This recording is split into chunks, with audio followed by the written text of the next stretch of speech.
You know the drill. Okay, galing ako sa Pampanga. Pauwi ako ngayon sa Tarlac. Alas 6, ka-out ko lang sa trabaho. Dumiretso na ako sa Dao para sumakay.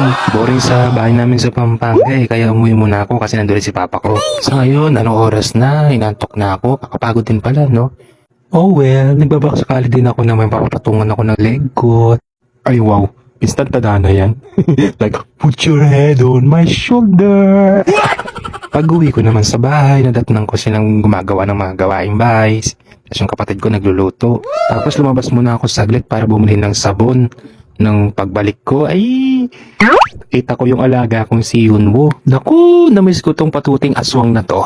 Alam niyo naman, sa hirap ng buhay ngayon at mahal ng pamasahe ngayon. Minsan na lang akong nakauwi sa Tarlac. Sa Pampanga yung trabaho ko. Kaya ito, ang mahalaga kahit pa paano nakakauwi ako para hindi rin ako na-homesick. Kasi pag di ako umuwi talaga, nagkakasakit ako Pagkatapos kong kargahin ito si baby ko, pumunta muna ako sa cat litters nila para linisin. Kasi mga kapatid ko hindi ko maasahan sa ganito. Maaarte. Ngayon nga pala si Papa ko, binabalatan yung bungo ng malunggay na nakuha nila sa malunggay namin sa harapan. Kasi pinutol na nila. Patatayuan na kasi ng simbahan yung bandang harapan namin Sa kabilang banda, ito inaamay mo kay kapatid ko para kumuha ng plato kasi bumili ako ng palabok dun sa Pampanga na daanan ko lang sa may bandang Dao. Siyempre, para pasalubong ko na rin. Tapos, may pang video-video ako, pang vlog. Hala, sige, for the mukbang lang ako dyan. For the fast forward din ako kasi medyo mahaba pala itong video nakuha ko. Binidyoan ko na rin pala yung kapatid ko para masabi kong mabait akong kuya sa kanila. So weird. In-unboxing ko na rin pala itong nabili kong K-Shiro product ng Heavenly Skin Potion para sa pag-affiliate ko. Ayaw ko naman na hindi ko nagagamit yung product na ipopromote ko. Siyempre kagamitin ko muna kung safe ba or maganda ba yung epekto niya. What? Nanida na naman sassy? Kakalagi ko lang ng catheter niya Kaka-refill ko lang, bininyagan niya na.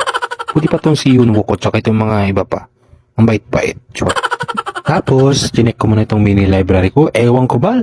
Parati na lang makikita kong sira-sira ito. Tapos yung libro ko nasa lapag na. May mini bagyo rin ba rito? Chart. Ang mga kapatid ko talaga. Oo nga pala. Ito nga pala yung currently na binabasa ko ngayon. Wala lang, share ko lang. Alas 5 na. Nagbibihis na ako kasi pauwi na ako pabalik sa Pampanga nung may dumating na parcel. In-unboxing ko muna nung malaman ko na ito pala yung second order ko ng mga essential oil na air freshener. Naku, baliw na baliw ako sa amoy nito, napakabango. Try niyang bumili sa TikTok shop ko. At ito na nga, nakabihis na ako. Tapos nagpaalam muna ako dito sa mga isda ko na kinuhanan ko pa ng coral sa Bolina. Ganun ako magmahal ng mga alaga ko unconditionally. Alas 6 naman na nung nakapunta naman ako dito sa Siesta Tarlac. Mabuti na lang nakasakay ako kaagad. Nung mga nakarang araw kasi nahirapan ako sumakay talaga rito. Kasi tumawag muna ako sa kanila. Alas 8 na nakauwi ako sa Pampanga. Yan, uhaw na uhaw ako kaya bumili muna ako ng basta yung chocolate. So, yun na nga po. Bye-bye po.